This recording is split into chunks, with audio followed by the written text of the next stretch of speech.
Hello everyone, good morning. कैसे हैं आप सब लोग? स्वागत है आप सबको आपकी अपनी चैनल सोनाली स्पीक्स में।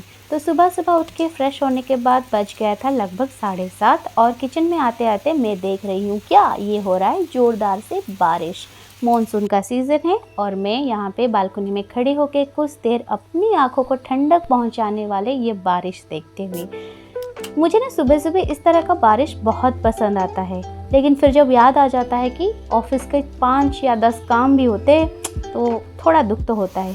तो बारिश शुरू हुई है और सुबह हम आँख खोले हैं तो सबसे पहला काम ये चाय उबालना, और बारिश के रिमझिम सुरों के साथ हम सुर मिलाते हुए अपने 1 कप अदरक वाले चाय के साथ। तो कमेंट में आके ज़रूर बताना कौन कौन है मेरे जैसे अदरक वाले चाय के फ़ैन।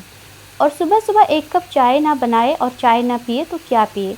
हाँ, पता है थोड़ा अनहेल्दी होता है, लेकिन इसके बिना दिन भी कहाँ चलता है। फिर यहाँ पे मैं बालकनी में बैठ के थोड़ी देर सोच भी रही हूँ कि क्या करूँ, कितने काम है। और 5 जगह पे मेरा टूर्स भी है, ऑफिशियल टूर्स पूरे डिस्ट्रिक्ट लेवल कमेटी के साथ। फिर रेडी होके मैं निकल आई और कुछ ब्लॉग शूट भी नहीं कर पाई।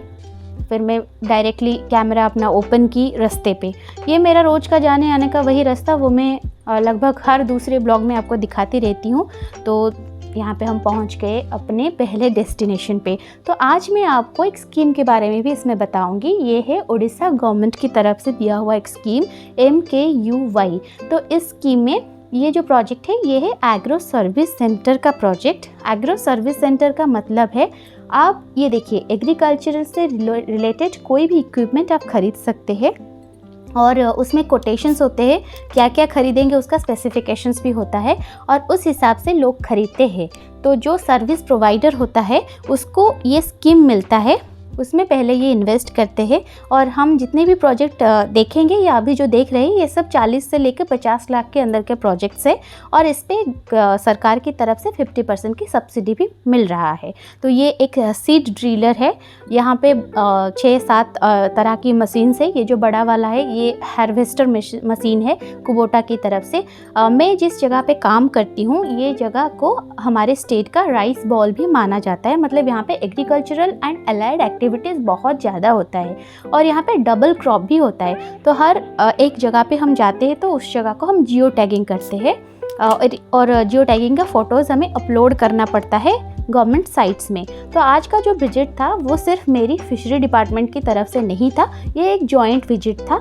मतलब इसमें horticulture, fisheries, agriculture, veterinary, agriculture engineering, इन सब सारे ऑफिसर्स थे। वो शायद ब्लॉक लेवल के हो या डिस्ट्रिक्ट लेवल के हो, तो मैं ब्लॉक लेवल ऑफिसर हूँ। ये देखिए, ये छोटा सा जो मशीन है ये पल्वराइज़र है और ये बहुत काम का चीज़ है। मतलब ये एग्रीकल्चर में भी काम आएगा और एनिमल हस्बेंड्री में भी काम आएगा। डिफरेंट टाइप्स ऑफ सीरियल को प्रोसेस करने में ये काम आता है और इसमें ना एनिमल फीड भी बन सकता है। तो फिर हम लोगों के साथ जाते हैं, उनके बिल्स वगैरह चेक करते हैं, वह सही से GST वाले जगह से लाए कि नहीं, सारे स्पेसिफिकेशंस जो वर्क ऑर्डर में मेंशन रहते हैं उस हिसाब से ख़रीदे कि नहीं, ये सब चेक करना काम होता है और उसके बाद ही उनको सब्सिडी रिलीज़ होता है। तो इसके तहत हम 3-4 ऐसे प्रोजेक्ट्स घूम रहे थे। हमारे साथ जो उनका फाइनेंशिंग इंस्टीट्यूशन उसके BM भी थे, मतलब बैंक के BM भी थे हमारे साथ। तो हम सब में इस तरह का जो विजिट्स होता है ना, इसमें बहुत सारे नॉलेज का एक्सचेंज होता है। मतलब जैसे कि मैं फिशरी डिपार्टमेंट की हूँ, मतलब फिशरी एनिमल हस्बेंड्री से हूँ, तो मैं पूछ लेती हूँ एग्रीकल्चर इंजीनियर्स जो मैडम या सर होते हैं कि मतलब इसका क्या काम है। तो ये देखिए, यहाँ पे जैसे एक डेमो चल रहा है, यहाँ पे ना जो सीनियर एग्जीक्यूटिव इंजीनियर है वो पूछ रहे फार्मर से कि आप डेमो दिखाओ कि आप जानते हो कि नहीं इसको चलाना। पावर वीडर है, यहाँ पे तरह तरह की मशीनरीज थी। फिर हम एक ऐसे फील्ड में आए जहाँ पे ना जो हम किचन गार्डन का कॉन्सेप्ट टाउनशिप में रहने वाले लोग बहुत ज़्यादा उसको हाइप करके बोलते हैं, हम एक ऐसी जगह पे पहुँचे जहाँ पे ये डेली रूटीन में इंक्लूडेड है। मतलब आपको सच में बताती हूँ, मैं जिस जगह पे काम करती हूँ, जिस डिस्ट्रिक्ट में काम करती हूँ, वहाँ के हर एक इंसान मेहनती होता है। यहाँ पे मुझे बहुत अच्छा लगता है देख के।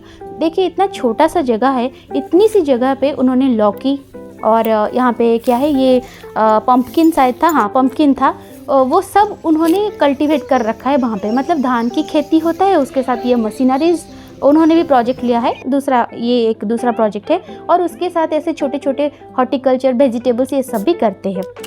फिर हमने लंच किया और लगभग 4 साढ़े 4 बज चुके थे। ये देखिए बच्चे स्कूल से वापस भी आ रहे, सूरज ढल गया था। हाँ, तो सुबह बारिश हो रहा था, उसके बाद बहुत ज़्यादा चिलचिलाती धूप निकल आया और हम तो बिल्कुल ह्यूमिडिटी से पागल और परेशान हो चुके थे अब तक। और उसके बाद अब देखो मौसम ख़राब होने को आया है, तो मैं थोड़ी थोड़ी बहुत शूट कर रही थी और फिर अचानक से शुरू हो गया बारिश। जहाँ पे हम लास्ट प्रोजेक्ट पे हमारा पहुँचे तो ये इतनी ज़ोर से बारिश शुरू हो गया कि पूछो ही मत। फिर जैसे तैसे करके थोड़ी कम होने के बाद, वेट करने के बाद छाते लेकर हम लोग गए उस प्रोजेक्ट के अंदर। तो ये प्रोजेक्ट था फिशरीज़ एंड बर्ड रियरिंग के ऊपर। ये मेरा डिपार्टमेंट का ही पर्टिकुलर प्रोजेक्ट था। MKUI के तहत इनको सब्सिडी भी मिलेगा। तो ये देखिए बाहर ना एक्चुअली बहुत ज़ोर से बारिश हो रहा था और थंडर का साउंड भी आ रहा था, तो ये सब दुबक के बैठे हुए हैं इस तरह से। ये सब जो है ना, ये यहाँ पे हैन और डक्स को एक साथ पाला गया है। यहाँ पे Indian runner, Campbell, Muscovy breed के बर्ड्स है। तो ये एक इंटीग्रेटेड फार्मिंग की तरह है। देखिए अंदर तो वो सब दुबक के बैठे हैं और ये कुछ डेयर डेविल सोल से जो बाहर आके अपने खाने का लुत्फ उठा रहे हैं।